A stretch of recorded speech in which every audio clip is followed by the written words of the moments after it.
All right. Well, are you still here, Farhan? Yep, I can hear you. Great. So I sent out your bio to the group, but if you want, I can just recap. So Farhan is the CTO of a company that I still don't know what he does, but it's a stealth company that sounds really exciting. Artificial intelligence focused. And before this, he was the CTO of Mobile at Pivotal, Vice President of Engineering at Pivotal Labs. He also, before that, scaled Xtreme Labs from 100 to 350 people, and he'll talk about that. And it became one of the most popular mobile apps in the world. He's done a bunch of other stuff before that and worked at Achievers, Microsoft, Celestica, Trilogy. In general, one of the most knowledgeable people in engineering around. So thank you for joining us. It's great to have you. Thanks for having me. Cool. So I'm assuming, can people see me as well as hear me? No, you're super tiny box. I'm a super tiny box? Yeah, now you're a big box. Okay. Awesome. So yeah, what I want to do, I'm hearing a little bit of echo. Let me see if it's on my. Yeah, we'll mute ourselves until we have questions. Okay, perfect. All right, let me try it now. Okay, great. Okay, as long as you can hear me. Someone put your hand up if you can hear me. Yes. Okay, great. This is perfect. I don't have to hear my own voice. So I'm very excited to chat with everyone here. It's exciting what everyone's doing, and I want to, I guess, tell you a little bit of my career. And I think there's some stories in there that I think potentially can help people as you guys and gals journey into your own careers, and some lessons that I've learned and things that I've seen along the way that can help. And Edward gave a great intro, and I think one of the things that I like doing a lot with folks is, I hired a lot of interns and I hired a lot of young people right out of school, and I think that's probably most instructive because folks here are looking to make a transition into the tech world. And when I started in tech, I went to University of Waterloo, and when I got there, they gave me this piece of paper that said, "Here's your email address," and I was like, "Great, what's email?" Like, that's how long ago it was.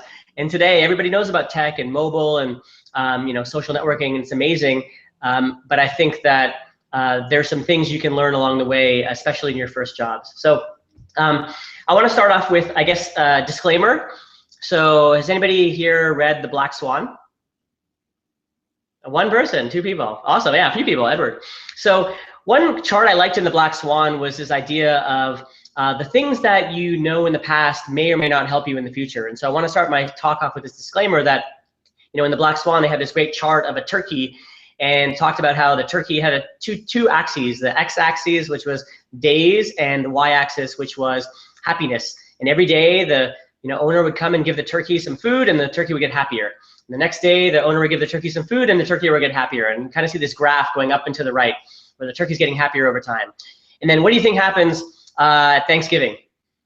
Right? Well, the turkey gets killed, and happiness goes to zero. And there was no information that told the turkey that, happiness is going to go to zero. It was outside of the realm of the turkey's world. Just was getting fed and getting happier and happier. And so the things to think about in your own career and in any kind of long-term thinking is, what's the thing that I'm not thinking about? And just because it worked for me in the past, it may not work for me in the future. So definitely think about, as I'm telling you things that work for me, think about what could work for you in the future, and don't just take it at face value, or anything anybody tells you. Don't just take it at face value and say, I'm just going to do that because it worked for person X in situation Y. Think about it for yourself and make sure that it's going to work for you. So that's my disclaimer. Don't be the turkey. And so in my talk, I wanted to kind of go through a few things that I learned in grade 8, actually. It was grade 8 was a very pivotal year for me. I almost failed grade 8, and I decided to take on what's called a growth mindset versus what's called a fixed mindset. So there's this theory. There's two theories of people in the world. Some people think that you have a fixed mindset, which is whatever you are given in life is what you get. So you are, an 80% average person in math, and you have, 70% English, and those things last forever and don't change. And then there's people who think that you have a growth mindset. So you can work harder and learn and change the way you think over time. And grade 8 was when I finally decided that I was going to be a growth mindset person, meaning I'm going to actually change the way that I work. I'm going to change 3 things I decided. 1, I'm going to change the people that I surround myself with. 2, I'm going to change the way I approach opportunities. And 3, I'm going to change the way how I work.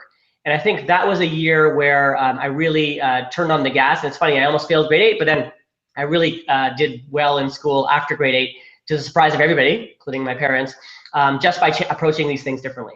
So the first one was people. So how did I change the way I approached the people I surrounded myself with? Well, first was that I wanted to always be the dumbest person in my group. So when you think about, whether it's at Horizons or at work or your friends, I try to make sure I'm the dumbest person. And the reason I did that was because the dumbest person always learns the most, right? So if you're on a team, you should make sure you're the dumbest person on that team. Because if you are not, you are actually not going to learn the most. You're actually, I see teams all the time where people are like, oh, I'm the smartest person on my team. I'm like, well, are you going to learn the most if you're the smartest person? Like, you should definitely be somebody who's learning from someone else. And that doesn't mean you have to be the not literally the dumbest person in all aspects, but the dumbest person in terms of the domain that you're now exploring. So definitely try to join places where you know the least, because that is where you will learn the most. And in technology, there's lots of areas that you're probably not an expert in, so you can go and try something else. You'll learn something there that'll help you in a different domain. So that's the first thing I thought about. And in school, I tried to surround myself with the nerds. Who are the nerds in school? It's funny, but people always make fun of nerds, and they're really, really smart, but they're not really popular. And I changed the way I approached who I wanted to hang out with. It wasn't the popular people, it was actually the smartest people. And that actually made a very, very big impact on me. I think the other thing to be careful to think about is not only be around them in a lightweight way. So in today's social networking world, right, that's like texting and Facebook and Snapchat, but I mean be around them in a high bandwidth way, in person, for a long amount of time. And so that means when you're doing your school projects, try to be in the same room. When you're doing work projects, try to be at work. I think there's a culture now of being remote, and even I'm doing this talk remotely. But when you think about the amount of interaction you get from somebody when you're in front of them, the amount of bandwidth and communication, nonverbal communication that goes across, there's a big difference between actually being remote and being in person. So especially in technology, when you can, we're doing this over Hangouts, you can IM people, but I think being around people in person is a very, very big differentiator. So it's funny, but one way that we set up Xtreme Labs, and how I set up my new company is we have this very, very bizarre rule. It's called come to work every day, no flex time, no work from home from 9 to 6. And it is very odd. I talk to people and they say, oh, but you don't allow work from home, and that's not being flexible. And it's funny, but what we do is we work from 9 to 6 every day, all day. And then after 6 o'clock, at 6:01, we walk out the door.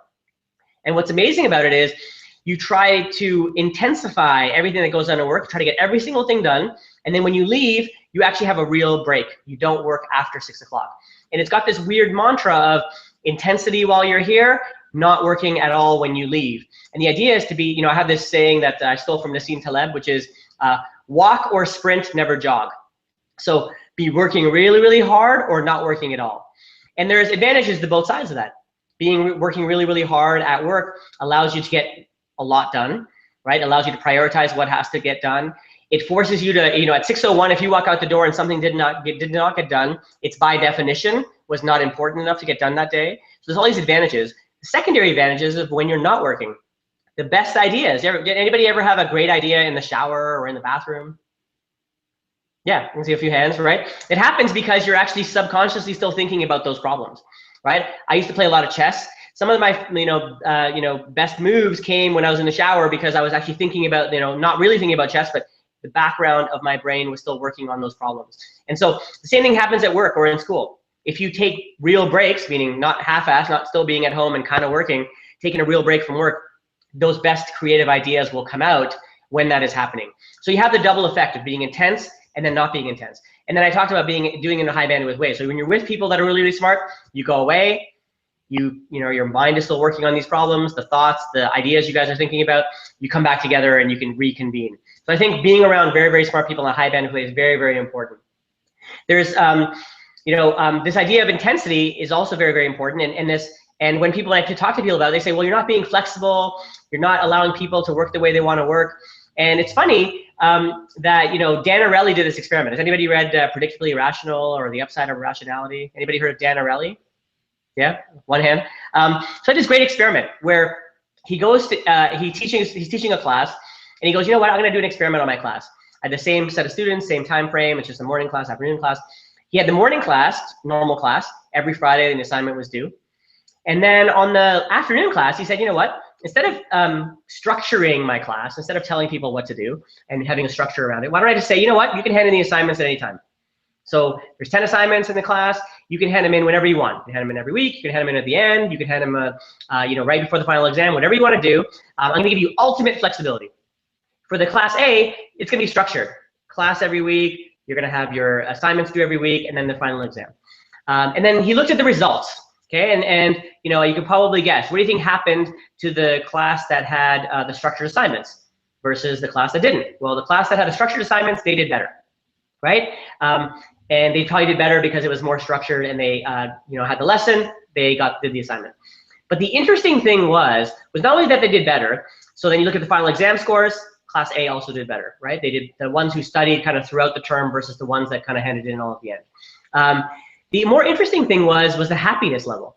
He looked at, how happy were you in this course? Would you recommend this course? And what he found was class A not only did better, but they liked it better.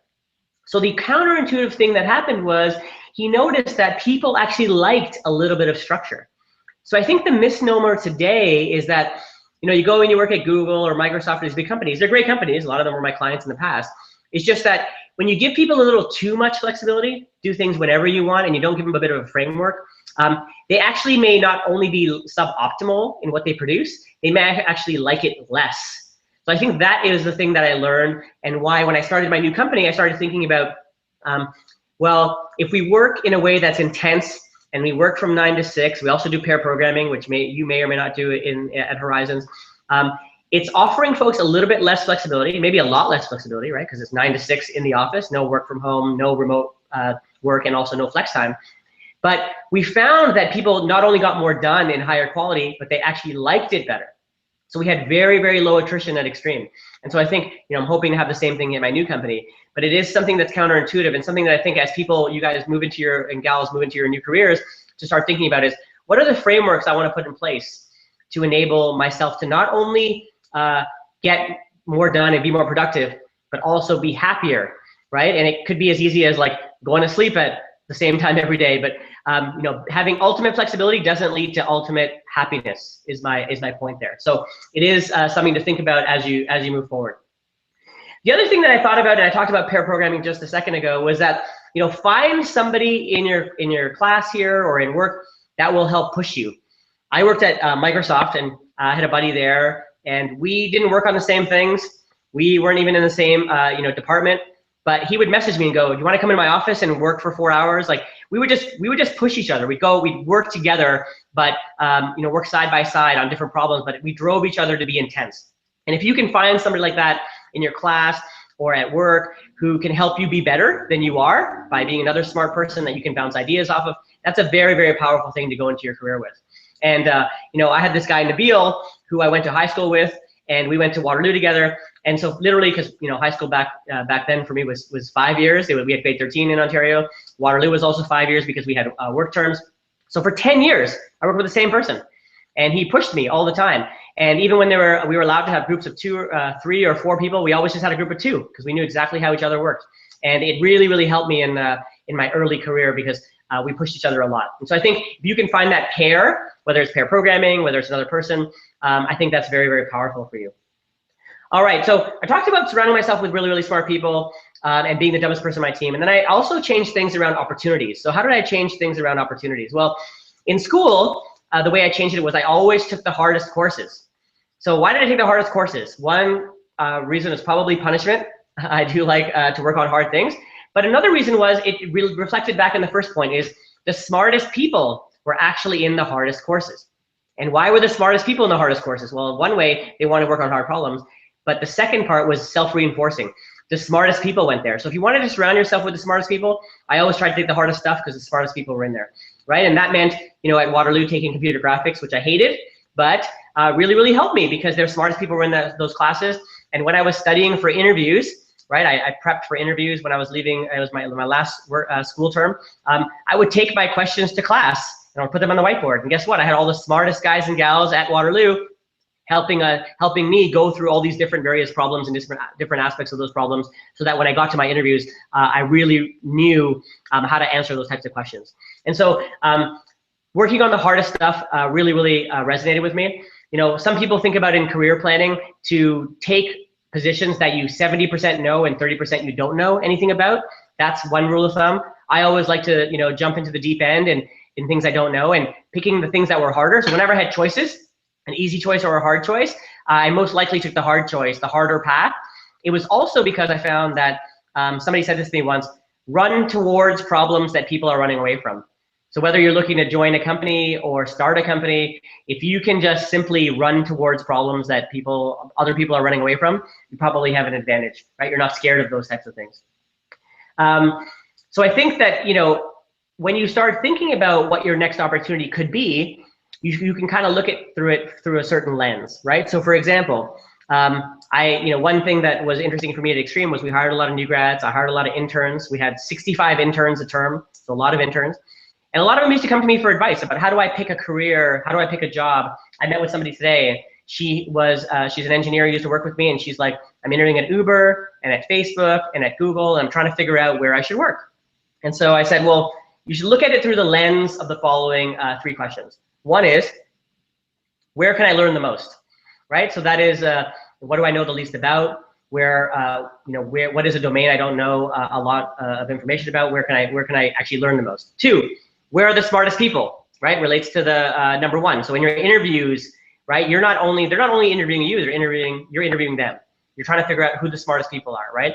And then 3, where can I have the most impact? So what role allows me to work on something that will get noticed at the company level, right? And if it's Google or Facebook, hopefully it's a project that they're working on that is at the forefront, right? If it's at a startup, likely because the size of the company is smaller, the denominator is smaller, you can have a bigger impact there. So I think you really need to think about that as you're choosing kind of where to go next. I think the bonus question there is, what are you scared of? If you are scared, if you get 2 or 3 offers at companies and you are scared of one of them because the people are extremely smart or the opportunity looks too big or the startup is super early, that's usually a good sign. If you're scared of something, it's a good sign that you should be looking at that as a place that you could potentially work. I think it's really, really important to think about that. There's actually a great Harvard Business Review case on what's called career imprinting. And what career imprinting is that it says that the first job you get out of school really sets the tone for you in the rest of your career. And what that means is that 5, 10, 15 years later, you can look at somebody who worked at Google or Microsoft or Uber or at a startup, and you can tell that they started their career there. Whether it's the way they communicate, the way that they work, the way that they interact with others. I think all of those things are kind of discernible. You can always tell who used to work at McKinsey or who used to work at Facebook. And it's super important in your first job to get the right career imprinting because it's very, very hard to change later on. So I think when you're looking at opportunities, you want to make sure that you are thinking about those things. I think another thing that people ask me often is, should I go deep or should I go broad? Should I look at things in a way that is shallow but across multiple disciplines, or should I go really, really deep into one thing? And I've seen this multiple times in my career where I've come to those crossroads, right? Should I move into management or should I go further into being an individual contributor? And I think, of course, it depends where you are in your life. At the onset, at the beginning, I think it makes sense to go deep. I think there's at a place called Valve, they talk about T-shaped people. And what that means, right? You have this T shape, and the idea behind it is that you're very, very deep in 1 or 2 things, right? Maybe it's engineering, maybe it's product, maybe it's design, maybe it's sales, marketing, business development, whatever it is.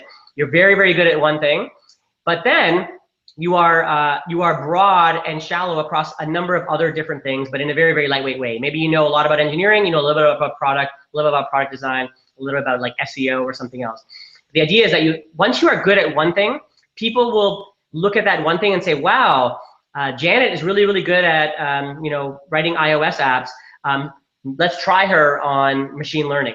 Let's try her on Android. Let's try her on back-end server side. Like, people will take for granted that because you're good in one thing, you can potentially be really, really good at something else. It's very, very powerful to do that.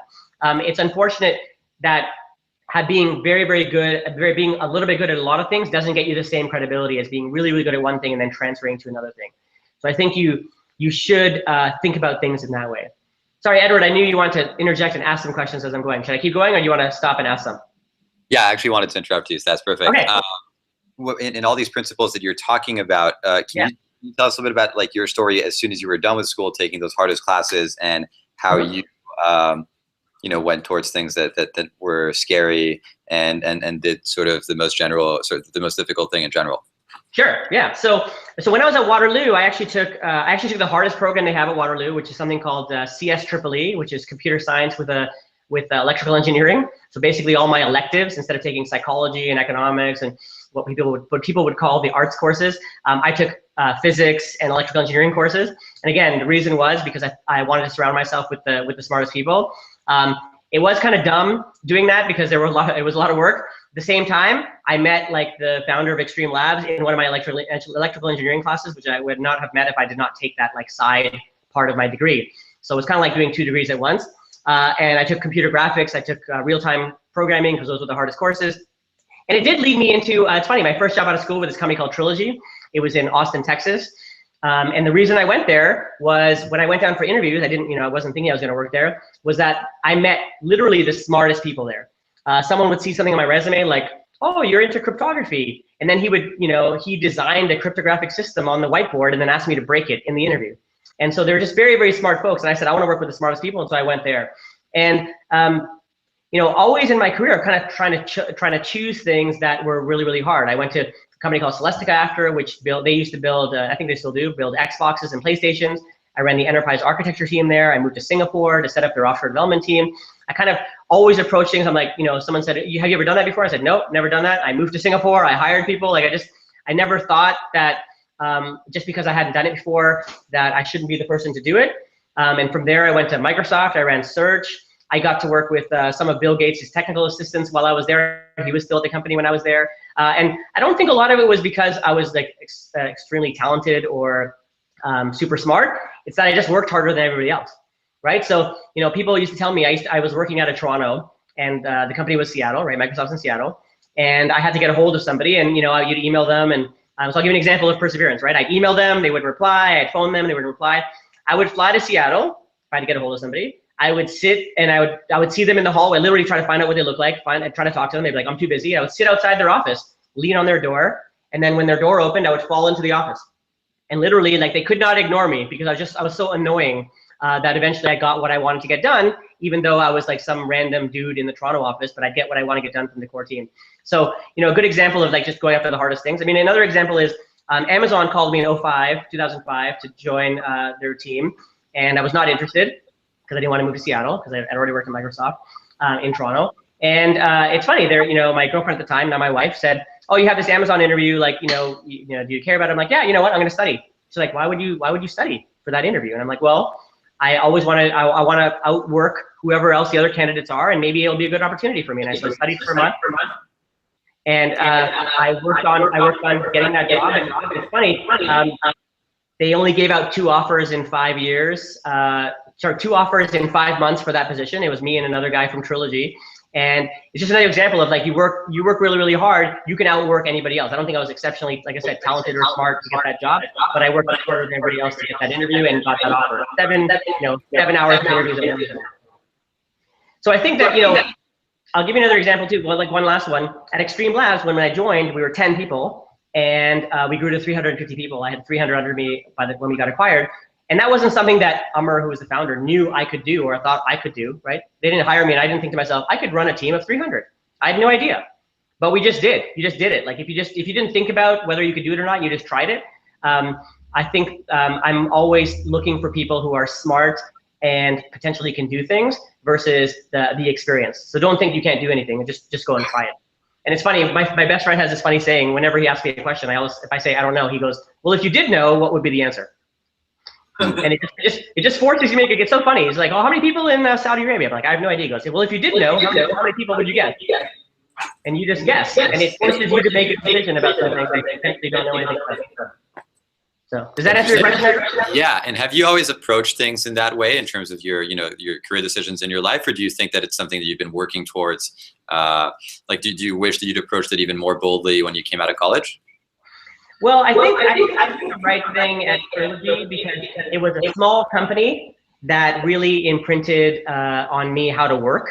Another example at Trilogy is I got there and within 6 weeks they tried to fire me because I was much dumber than everybody else there. and I committed to myself. They literally gave me like another 6 weeks, and I committed to myself to become, you know, as smart as I needed to be. Meaning, I took that growth mindset. And there's a picture of me inside by like a swimming pool with like a giant stack of books that I was reading, trying to brush up on everything that I didn't know, whether it was about C++ or Windows programming or whatever it was. I literally think in most cases you can work your way out just by working harder than other people. Got it. Cool. Other questions? I've definitely got more questions, but do you want to keep going or do you want to? No, I'm happy to. You have good questions? Yeah, go for it. Yeah, so if you're like gonna be applying for a job and you feel dumb, then how do you like sell yourself? Like, how'd you get that job at Trilogy? Yeah, so one is interesting because what I did was I brought all the hardest tech questions I could find to my computer graphics class, and I'd put a different question on the board every day, and I'd work with the smartest people I knew at Waterloo to work through all those technical problems until I knew every nuance about them, so that when I interviewed at Trilogy, they gave me new questions, right? But I was so used to doing questions on the whiteboard, I was so used to thinking and talking through problems, I was so used to coding on the whiteboard, that when I went to Trilogy or I went to Amazon, wherever it was, I was so good at doing what their interview process was, that they almost had no choice but to hire me because I could crush all those questions. So a lot of it was just I was part of everybody else. I think we did 10 or 100 times more questions than other people who applied for that job, right? So the way I sold myself was like I just did very, very well at the interview. And I mean, today, for example, there's a really good book called Cracking the Coding Interview. Have you guys read that? Yes, Gail. We call that book Gail Lackman. But literally, if you can do every single question in that book, which I think is actually a hard thing to do, but if you can do every question in that book, you can get a job anywhere you want. Did I lose the audio? No. You just that was just a really big statement.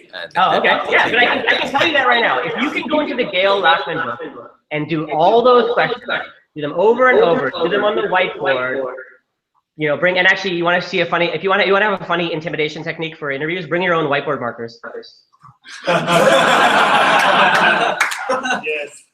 Yeah, so actually I'll tell you this, like when Xtreme Labs had lots of different acquisition offers, and you know, we interviewed at Facebook and Google because different companies were looking to acquire us, and they're like, bring us your top 5 engineers.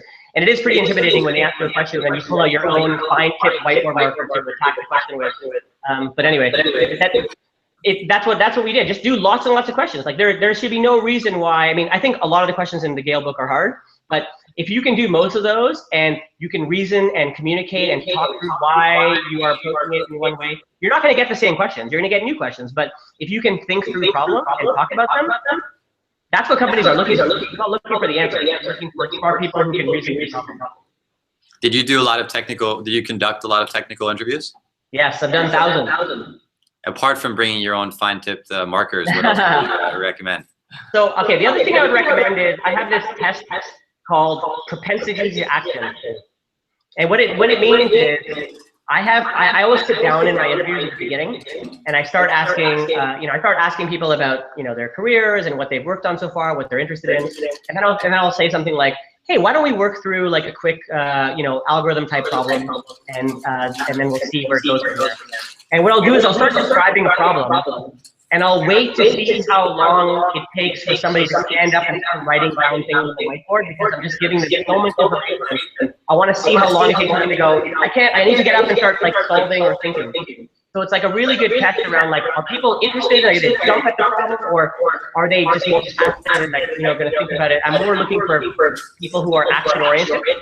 Right? There's even a book called Smart and Gets Things Done by Joel Spolsky. It's about, you're looking for people who are smart. Right? And so that's literally what I'm looking for too. And so I look for people who are action oriented, who want to start writing or want to start making notes, or there's something about this idea of standing up. What attracted you to the companies where you went to work? Was it really was it those companies where you found the smartest people? How did you at Microsoft or at Pivotal Labs or all that? Number one for me was the smartest people. Like at Trilogy, so funny. It has everybody in the room is probably very, very young, but Trilogy had an amazing reputation in the late 90s for hiring the smartest people. And most people who know about Trilogy don't know what it ever did. Like nobody actually cared. We never cared what it did as a company. We just knew the smartest people worked there. Like it actually was working on a very boring product. So smartest people was my #1 driver for sure, because I don't think there's anything that can drive you to be smarter or better than you are than smarter people around you. Speaking of, what does Xtreme Labs do, or what did it do? So what Xtreme Labs did, so I'm not Xtreme Labs anymore. What Xtreme Labs did was we built some of the most popular mobile apps in the world. So in 2007 is when Umar started it. The iPhone had just come out. I joined in 2009. There were about 10 people. Android had just come out the year before. And so a lot of companies didn't know how to build mobile. And so the apps that we built, and so you'll probably know some of these, Facebook, Twitter, Instagram, Vine, Uber, Slack, the NBA, the NFL, Thomson Reuters, Bloomberg, Carnival Cruise Lines. Like we just built a lot of the top apps in like a 5-year period because those companies didn't know how to build mobile apps. Interesting. Tyler. And just to be clear, like the reason you're surrounding yourself with smarter people is so that way you can like learn the most, not so that way you can like become the smartest person and one-up them. Because those are like two very goals, I think. Yeah, you'll never. I mean, it's funny, but guess what? Like people grow and change, right? So get the smarter people around you will get smarter by you also being there, right? Like the idea is that you're not just some parasite in the group, right? You're actually learning and asking questions. Like, so, I do a talk on pair programming about junior and senior engineers working together. And people always say, why should the senior engineer want a junior person sitting beside them? And the answer is always, the junior person is asking so many questions that the senior person has to justify why they're doing things the way they're doing them and actually getting better by teaching, right? Like one thing is if you can teach something, you know it better than if you could just understood the material. And so just being around smart people, being around smart people, if some people have a better domain experience than the other person, everyone will learn as a group and everyone will get smarter. And so what we saw at Xtreme was, we only had 1% attrition, which is insane. If you think about mobile, the best mobile engineers in the world in the 2009 to 2013 period, being poached all the time and nobody leaving, was because everyone was getting smarter. It wasn't like you were getting smarter and then you were all of a sudden the smartest person. You were getting smarter, the people around you getting smarter, and that was just feeding off each other, and everybody kept getting smarter and smarter and smarter, and nobody wanted to leave. What does it take to scale a team from 10 to 350 people like you did? What happens inside, and like how did you keep everyone happy and have that low attrition rate? There's so many, that's a whole different talk, but there's so many weird and interesting things that we did there that a lot of people did not agree with. Like, I'll give you an example. I'm anti-manager. I don't like managers at all, even though like I'm a manager. I was VP of engineering there. So I didn't hire managers for a long time. I had 120 engineers report to me directly, and it worked for some time because I didn't want to have managers kind of, what's the line I always use? Managers create work for each other. So I never wanted managers to be around. That was one thing we did. We had a very different workplace, right? I'll tell you, if you ever read anything by Dan Pink, motivation, the book called Drive by Dan Pink. Anyway, there's a good video I can send you. I'll use one hand. I can send you the video, Edward, if you guys want to watch it in class. I think it's 10 minutes or whatever. It's a very, very good video on how Dan Pink thinks about motivation in the workplace. And I realized that what we were doing was actually to what he was doing. So he has 3 principles. He says if you want to have an engaging workplace, you need 3 things. You need mastery, autonomy, and purpose. And so mastery is being really good at something. And for us, we did pair programming, and we were intensely working for 9 to 6, no remote work, no flex time, and everyone was getting really, really good at building mobile apps. Right? So that was mastery. Autonomy, the idea that you can work on something yourself and not be micromanaged. Well, guess what? If your manager has 119 other direct reports, you cannot be micromanaged. It's not possible. So everybody had the autonomy to build things themselves, and there were many, many instances where apps would go live in the App Store before I had ever seen them, and that was by design. It sounds weird, but like as VP of engineering, I didn't approve every app that went live. It went live without me. So that was the second thing. And purpose. Working on something that's bigger than yourself. Right? We were working on the biggest mobile app in the world. We were working on things that were like, once you launch it, it's going to be used by millions, tens of millions, in the case of Facebook and Twitter and Instagram, like hundreds of millions of users. So everyone was motivated by that. And our last speaker talked about how Burning Man influenced the culture that he created at his company, it was DigitalOcean. Did you deliberately set out to create a certain type of culture apart from that no management, sort of not much of a hierarchy? Well, what happened was Umar, who was the founder of Xtreme Labs, and I, we had worked a co-op job in 1995, and it was horrible. we weren't allowed to do anything. We had nothing to do. We were super bored. And so when I started at Xtreme, he just said to me, let's make sure people never have an experience like we had. And so we wanted to be like a super low bullshit, low process, fast moving, intense environment. And so from a culture perspective, just even, I keep saying it over and over, but this idea of just working 9 to 6 every day and then not working after that was extremely important, because people came into work, got stuff done, and then left. And they really, people, and I had no kids when I started at Xtreme. I had 3 kids when I left Xtreme, right? Like people had families, but it was actually more conducive to that because you worked really, really hard and then you left. And so the culture was very much about, there's a lot of friends. Everybody's still friends. There was a lot of relationships that started there. People met their, future boyfriends, girlfriends, wives, husbands at the company, because it was such an intense environment that had a very, very good culture. And we did I had a lot of other tricks. Like for example, I have this Facebook group that I created very early on called Xtreme Labs Social, that anybody who ever worked at Xtreme Labs, so interns who came and left, contractors, anybody who was at the company was on that group, and you never got removed. And so you had this instant like alumni network that you could refer to when people were looking for new jobs or people want to go traveling. I saw one that somebody's like, I'm going to traveling in Germany. Anybody else in Germany? And like, it still goes on today, this group. And it was something I did early on because I wanted to make sure that people stayed in touch. I also had this idea of cohorts. So every 4 months, because we had interns every 4 months, I had a new t-shirt. Right, I'm wearing actually one of the CTO Labs t-shirts today, but we had a new t-shirt every 4 months. And so what would happen was, and we never gave it out unless we were employees. And so what happened was, you would see a t-shirt and you'd be like, oh, I didn't know you were around at this time, or when were you here to get that t-shirt? Like it created this idea of like having all the t-shirts meant that you were there for a long time, or to have a t-shirt meant you were an employee. So there's all these different cultural like tricks. And when people talked about culture to me, they said, what drove the culture? Like you asked me that question, and I have to say, it was like 1,000 little things like that. Like we used to say, do-ocracy, not democracy, meaning just do it. The person who does it wins. There's no like voting, there's no process. If your laptop is broken, I expect you to buy a new laptop and expense it versus like trying to figure out how to fix your laptop. And how did you? Can you tell us about how you decided to start your new company? What is it called? Yeah. It's called Helpful. Did you create it with a couple of people from Xtreme Labs, or sort of how did you go about it, and how did you choose what problem to work on or what product to build? Yeah, sure. So I actually started it with a client of Xtreme Labs. So he was a guy named Dan DeBow, who's a serial entrepreneur who we've known each other for 10 years. So we started the company. The company is only 10 people today, but 7 of the 10 are previously Xtreme or Pivotal. So definitely a lot of alumni who like that experience. One of my engineers said to me, he was like, Pivotal was the best. Pivotal and Xtreme was like the best engineering environment I ever worked at. So I had to follow you to see what you did next, right? So they had great experience there, and so they're coming here. And how did we decide? It's funny. It's very weird how we started. So Dan's pitch to me was the following. He said, Dan's my co-founder, he said to me, what do you want to do next? I'm like, I'm not sure. I want to maybe join another company. I don't know if I'm going to start a company. And he said, what do you think about when you look at downtown Toronto? And so for those of you who aren't in downtown Toronto or haven't seen it before, it's not like, I'll tell you what it's like. It's basically banks and insurance companies. He's like, what do you see? I'm like, I see banks and insurance companies. Like, those are the towers. And he goes, let's change that. That was his pitch. He said, let's change it. Technology company.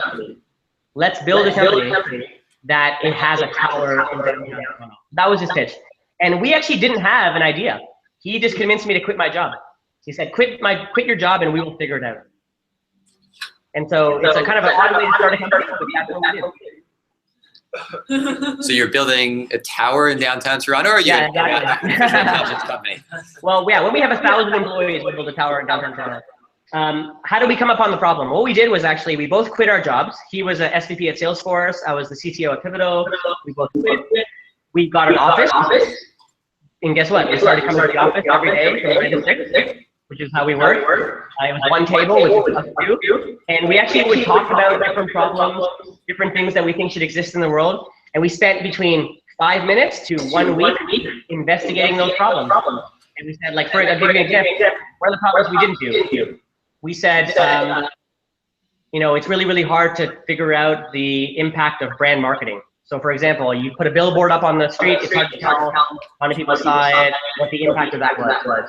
We thought, well, what if we could give free cameras to everybody that they wore around their neck, and we could use AI and machine learning to figure out how many people per day saw those brands, and we could figure out tie it to their demographic information, like if they're a man or woman and their age, and then we could tie it to their credit cards and figure out what they buy. We could go into like Starbucks and say, what do you think people who come to Starbucks do 2 hours before they get to Starbucks?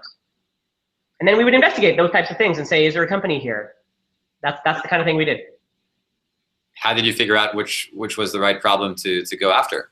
There's no way to ever know that, right? Like, we just got excited about one of the 10 different things we came up with and started prototyping it. And what we did was we started talking to CEOs and at different companies and showing it to them and saying, what do you think about this problem we're working on? We don't know if we just want to work on this problem. Like, we never said, is this a company? Is this a product? We just said, should we keep working on this problem? And for this one particular problem, every single CEO said, yes, keep working on this problem. 2, can I buy your product when it's ready? And 3, can I invest in your company? And we had never seen that response, that level of response before on any of the other problems. And these were not like random people. Like, actually, some of the investors in Helpful are like the CEO of Twilio, Evernote, FreshBooks, Influitive. These are all like CEOs who saw the product who said, I want to invest in this company. And so that's what happened. Got it. And a lot of people here are interested, I think, in creating their own things. How did you figure out that what's the name of your co-founder again? Daniel DeVoe. How did you figure out that Daniel was the one that you wanted to work with on this? Oh, interesting question. So I'm allowed to swear or no? Absolutely. Yeah? Okay. So only because the way I described it was, so when I was thinking about starting my own company, and I wasn't really, but I thought to myself, like, who are the 4 or 5 craziest motherfuckers that have a vision of the world that doesn't exist right now? Like, literally, because I'm an execution person. I know what I'm good at. I'm not the unreasonable product visionary who thinks about things that should exist in the world that do not exist yet. And I had a list of like 4 or 5 people in Toronto who are like the literally craziest people who are like, why does this not exist in the world? Like, they're continually annoyed by how our world works, right? And I said, I have to partner with someone like that. Now, you may be like the crazy motherfucker and have to partner with somebody who's an execution person, right? But Dan was the first person on my list. And so it actually was fortuitous that he pitched me first before I even approached him about starting a company, because he said, hey, I want to start a company, and like, you know, you have experience of hired 1,000 people in 4 years and scaling companies, and he's got an amazing product vision, and you know, us coming together would be, we called it the Justice League of America. And apart from that, just the craziest person you could find, were you like, you know, we have to be able to work on different things, we need to have sort of non-overlapping skills, or did you not even think about that? We thought about that a little bit. We mostly thought about it as like, I'm execution and he's product, right? So we thought about it like that. We definitely both, you know, we both do lots of talks. We both get out into the media. So there's some overlap there. He's definitely better at product. I'm better at engineering. I mean, that's how we kind of think about it. But we always step on each other's toes on purpose, right? Like, I'll say something about the product and he'll go, that's a good idea. And today he says something about engineering. I'm like, that's a great idea. Let me look into that. And he was right. I was right. We're not territorial. But in terms of, I would say we did know each other for 10 years. So that's a good thing, to know the person for a long time. We have similar family values. Like, he has 3 kids, I have 3 kids. We're about the same age. Our kids are actually randomly about the same age. He was a client, so we had worked together before a little bit, right? We didn't work together like this. And we respected each other, right? We can disagree and move forward. I call it disagree and commit. Like, I'm like, I don't agree with that, but I'll keep going and let's see what happens.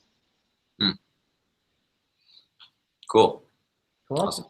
I have more questions. I don't know if you want to keep going. Yeah, I mean, I think this is probably more useful because you guys are asking things that you particularly care about versus me just talking. But Either way. Any questions from the class? You mentioned a lot of books, and we always ask speakers, what are your top 5, 10 favorite books that have most influenced you, whether they be business books or fiction or philosophy or anything. Yeah. So I would say the #1 book that changed me the most is probably 4 Hour Workweek. I don't know if folks have read that one, but it affected me most because it really made me focus on how to be effective versus how to be efficient, right? Meaning, like, efficiency is like doing things quickly, but you might be doing the wrong things. So 4 Hour Workweek really changed the way I think about it. Things. I really like the Nassim Taleb books, right? Fooled by Randomness, Black Swan, Anti-Fragile. Those make me think in different ways. I try to read fiction in between nonfiction, But in terms of like the things that have changed me, that one really changed me. Trying to think of others that were really, really different. Definitely Thinking Fast and Slow. Have you guys read that? Yeah, you put same person putting your hand up every time. You've read every book that I read. Thinking Fast and Slow is great. I'm actually reading Influence right now by Cialdini, which is also phenomenal. If you like Thinking Fast and Slow, you will love that book. I hear a lot of people talking about 48 Laws of Power, but I haven't read that yet. Oh yeah, 48 Laws of Power is really good. Yeah, no, I know. It's on my list. I would say that's really good. There's I'm trying to think of one that maybe people haven't read. I don't know if you read Hackers and Painters by Paul Graham. Oh yeah. Which is a collection of his essays. They're all online. You can read them all online, but I found it really like refreshing to read in book format, but it was very, very good. A lot of different ways of thinking. Basically, anyone who can cause you to think in a different way than you're used to, I think is good. And I think it is important to intersperse fiction with nonfiction because that helps you think in different ways. And again, when you think about it, it's not work. Actually, a fiction book that I read lately that had some influence on my product thinking was The Circle. Oh. Oh. The dystopian yeah. I thought it was really, really good. And then of course, like Neil Stephenson books, if you've read like Cryptonomicon or Diamond Age, those are all really, really good. Snow Crash, Thinking About the Future. Yes. Awesome. I'm curious because you talked about the 9 to 6 sort of like be in the office and then at 6:01 leave. And I forget, I read an article about this recently about someone who said people are proud of working really late nights and all that. If you're doing that, it's just because you're not being efficient. When you are working in your own company and you can like be the architect of your own day, like how do you initially approach sort of that like extreme freedom? And I guess how did you come up with all these rules that, you know, in terms of governing your day? Because it's kind of like you can do whatever you want. And how do you know that 9 to 6 is enough, especially at the beginning? Yeah, I mean, what I tell people here and when people join, I go, look, we mostly work 9 to 6, right? What that means is I'm leaving the door open for like some sort of crunch that could potentially, maybe, never, or often happen, right? Because it is a startup.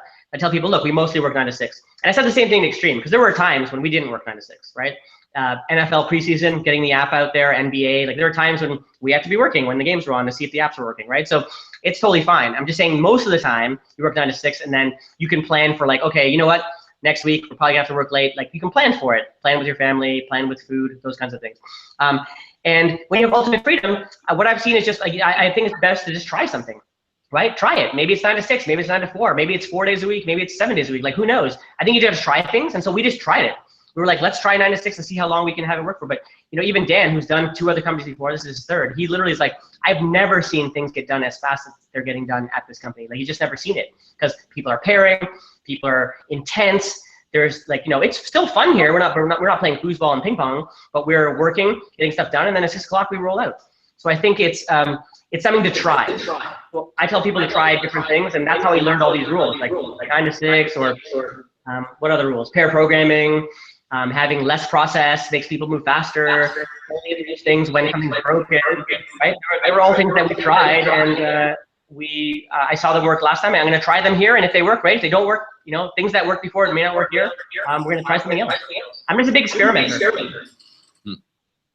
Yes. How do you think about firing? Do you do like performance improvement plans? Like how do you like fix your mistakes if you've made a mistake? Yeah, oh no, mistakes. I'm actually about to do a talk called Interviews Are for Losers. I think interviews are like a horrible predictor of performance.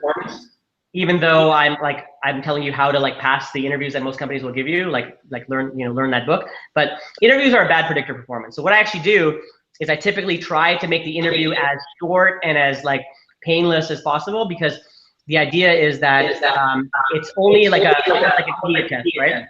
Like, hey, can they pass some low bar, and then let's see how they do in the real environment, right? Like the war analogy is the map is not the territory, right? The interview is not the job.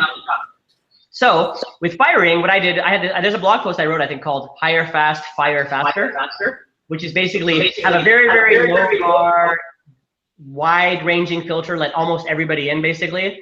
And then in the first 30, 60, 90 days, really spend time with people and see how they're doing. So instead of spending like an 8-hour interview process, spend like a half an hour to 1 hour interview process, and then spend that extra 7 hours you were going to spend in the interview phase, spend that in 30, 60, 90 days.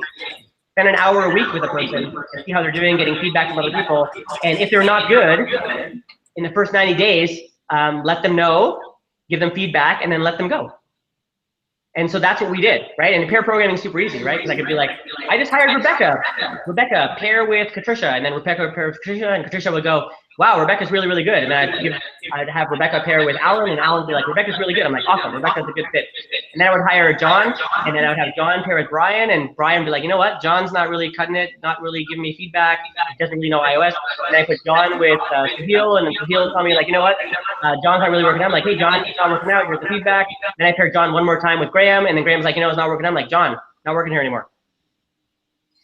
So I'd rather let more people in, have a process that people feel like that's normal, and then let them go, versus trying to figure it out in the interview. You can't tell anything in an interview. Like literally you can tell almost zero. Like it's very, very rare that you could be like, oh my God, this guy's a superstar, or gal.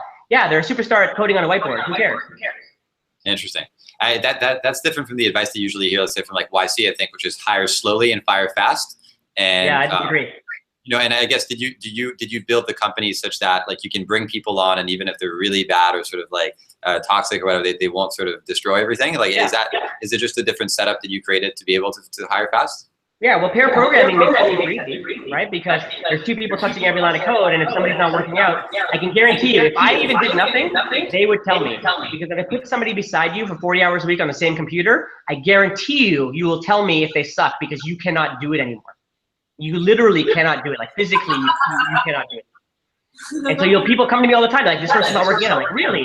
And then I would move them. And then someone else would say, that person's not working out. I'm like, wow, this is like, you know, big ding, ding, ding, big clue. They're not working out. Like you don't need, I mean, what I like about Y Combinator's approach is hire slowly in some ways means don't use hiring as a vanity metric. Like don't just hire people because you have funding. Yes, I agree with that. Don't bring on people too fast. We've raised, right, a Series A. I'm not hiring 30 people tomorrow. I'm hiring people as it makes sense. That's what they mean by hiring slowly, but I don't think they mean, yeah, interview slowly or use the interview as a proxy. They do mean, yeah, spend a long time, have a pipeline, spend time with people. Yeah, for sure. I also think you're getting a lot of good valid data. If somebody's a good person, you know, the beer test, would you have a beer with them after work? Sure. But I mean, the real test is, how do they perform at work? So guess what? I want to have a lot of data about how they perform at work before I decide. That's my 90 days. That's cool. Yeah, you. Oh, you stated a lot of rules of thumb that you use in the office to like make things more effective. And is it just like a string of like rules of thumb, or how do you set up to where like bottlenecks like don't happen, or like they're like very minimal? Yeah, well, I mean, I set things up in a way that I'm never the bottleneck, right? So I give people a lot of autonomy, right? People, you know, what we did was we had these rules, right? You pair program. We use Pivotal Tracker to put all our tasks in. We had a Slack group or a mailing list for all communication. We ship to the client every week. So there's all these things that would happen even if I wasn't there, right? So I mean, I also had all these. I never had any approval, right? I used to say there was a quote that I think said something like, "Accountability is what's left when responsibility is taken away." Right? Like it makes no sense for me to be accountable even though I was a VP, because I had no responsibility. Like I didn't write the story. So instead, what I said, I tried to make the employees feel the power that they had. Like, you know, it's almost like, what's the quote? Like they said, like you should feel the danger, right? So I'll give you an example. There's this town in Norway I don't know if you heard about Norway, but Norway, the country, they have all these cool little towns where they do all these fucked up experiments.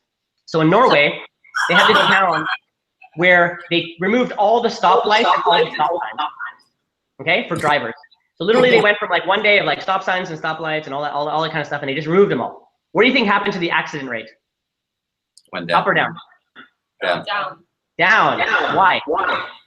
People were more careful. Exactly. So that's what I did at Xtreme. I said there's no checkpoints, there's no signature sign off, there's no accountability. There's just like, when you ship this, it's going to the App Store. Feel the danger of doing that. Right? And literally, like, it's not a small client, it's like the fucking NBA. So feel the danger of doing that. And guess what? No, but in a good way. But guess what happened? People really cared about their work and paid a ton of attention and really cared about the quality of what they were building. And they had full autonomy and full power to build the best thing that they could build. And I never had to see it. I did see it, but I didn't have to. I also did, I mean, I'll give you another example. Like one of the lightweight things we did, every Friday we did demos. So every Friday, everybody demoed what they did, every single person. And I could give feedback on it, or other people could give feedback on it. But you know, that was one way of us checkpointing, but it wasn't a checkpoint. We never stopped. I never stopped the builds from going anywhere. with your current team of 10 people, how do you know that you need 10 people? How do you know how you need, who needs to be working on what? And what does it mean for you to be working in engineering and your co-founder to be working in product? Like, what does that actually, how does that? Yeah, so what that means is that, we all have feedback. We use a similar process, right? So we have a product manager, and his role is to prioritize what the engineering team should be working on. And how I know I need more engineers or less engineers, just on the speed, right? If I want to get more things done in the backlog, I want to move faster through the backlog, then I need to have more engineers, right? Actually, Marissa Myers said something interesting when she was at Yahoo. She said, we have a team of 25 people doing something, and if I make that team go to 250 people, I don't want to have it move. I don't want to do just have that thing move faster. I want to do 10 times more things, right? And so we say the same thing here. It should grow linearly. So the idea is we try to keep the team small, and the 10 people, it's not like one giant 10-person team. Different pairs are working on different things. And if we want to do things faster or do more things, then we need to have more people. But otherwise, we don't. Otherwise, we prioritize things. And I think 37 Signals guys said this, right? They said those features that you want to put in your app, they should sit on the door in the rain for a long time before they get into your product. And so we do the same thing. We have a long list of things we want to build, and they sit outside until we can get to them. And maybe by the time we get to them, we don't want to do them anymore. We'll see. And so you working in engineering and him working on products, does that mean that you don't sort of have a say in the vision of the product, or what does that mean? No.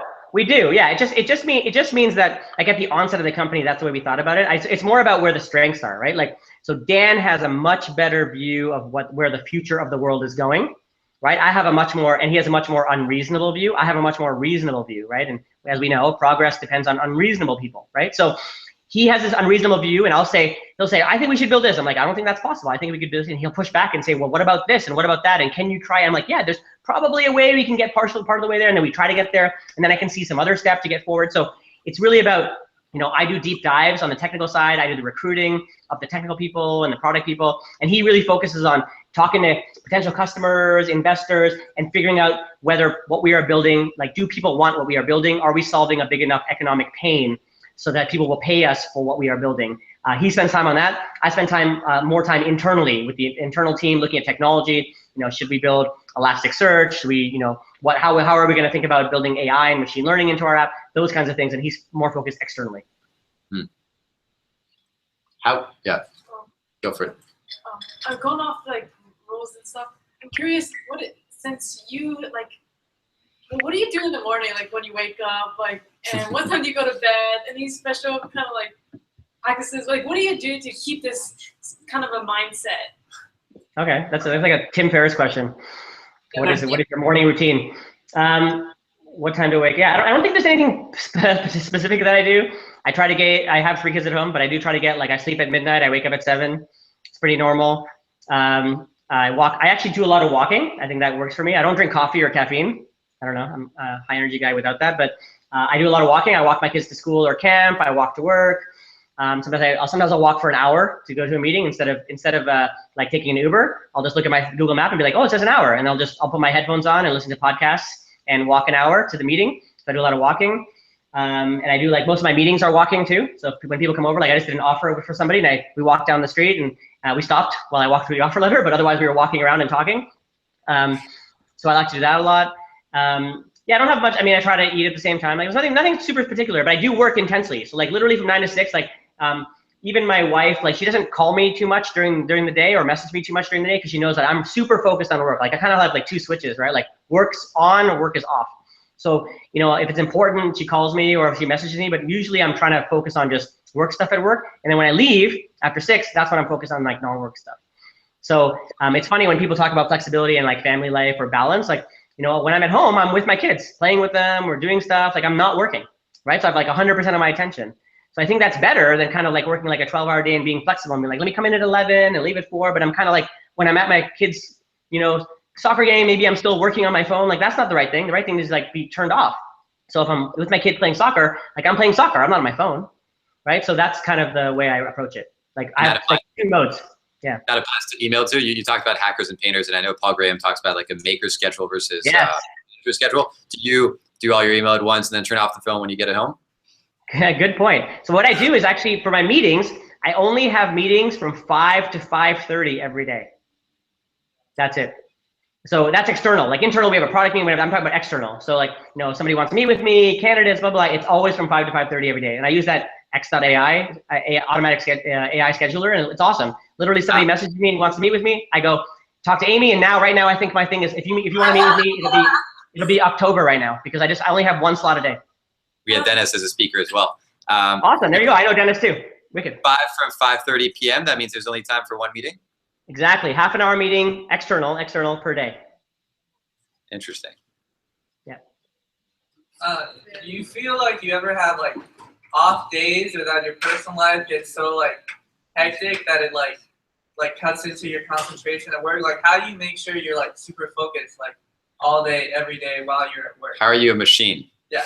But I'm not a machine, right? Like everybody has their ups and downs. And I mean, here's what I would say. If you are not feeling like up to the task for the day, don't come in. Like that's better. It's better. That's what I mean about like walking or sprinting, right? Like don't jog. Don't come to work and like half-ass it. If you're like, you know what? I'm feeling sick. I'm not feeling good. Something happened at home. Like don't come in. That's way better. Take the day off. Go do something else. Like, we have unlimited vacation policy here, but like most places have that now. Or even if you have a vacation, take a personal day, take a vacation day, take a sick day. Like take a real break. It's the same thing. It's funny with pair programming. With pair programming, what's cool about it is when you take a break, you take a real break because you're not going to be sitting on your computer and then like all of a sudden go onto like Reddit for half an hour because you've got somebody watching you. So instead, go for a walk. Go sit on the couch with your phone and go on Facebook or in Snapchat, like do something, but take a real break. So if I'm having an off day, which happens too, like I'll be like, I'm going to go for a walk. Like sometimes I'm like, it's not working. I'll just go for a walk. I'm like, you know what? I'm going to call it. I'll just go home. Like it's better to do that. I'll go for a walk somewhere. Like go take a real break is my answer to that, right? And it could be a couple days, but it is what it is, right? Take a vacation. Like you need to have that downtime. And I think it's easier to do it this way because you have a lot of downtime because you work from 9 to 6 and then you're not working. That helps a lot. But if you're not feeling up to task, like don't come in. That's my answer. If you're getting started with your career in tech, you're finding your first job, how do you find that group of the smartest people who will pull you up, as you mentioned? Do you just interview a lot of different places and see which ones you hit it off with? Yeah, I mean, do everything, right? Interviewed a lot of places, go to meetups, go to go to events. Like you can tell who the smart people are. Like go and find them, right? Like I think there's a lot of different ways you can do it.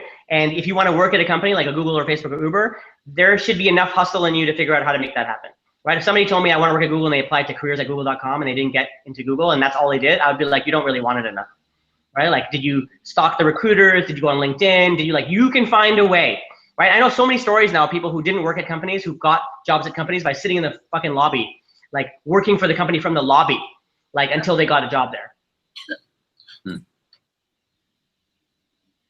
Any other question? Cool. I got like 1 minute left. What do you want to say for your last minute with us?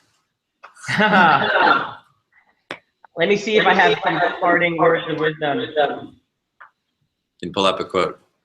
I'm not pulling up a quote. I'm looking at my notes and what else I want to talk about. Actually, so one last thing, probably like 2 or maybe a couple of just fast tidbits. So one was, what I call like a low information diet. So that's worked really, really well for me, which is like not reading the news. Like I try to keep up to date with tech and stuff like that, but I mostly try to stay away from like newspapers and like news sites. And I think I got a lot of time back from that. And the other one is this idea. I think the last one is the idea of like around like about hacks. So one thing I did at the company from a culture perspective is I didn't have a lot of rules, but I still got things done without doing rules. So I'll give you an example. We had free breakfast every day, and people started complaining that by the time they got to breakfast, all the breakfast was gone.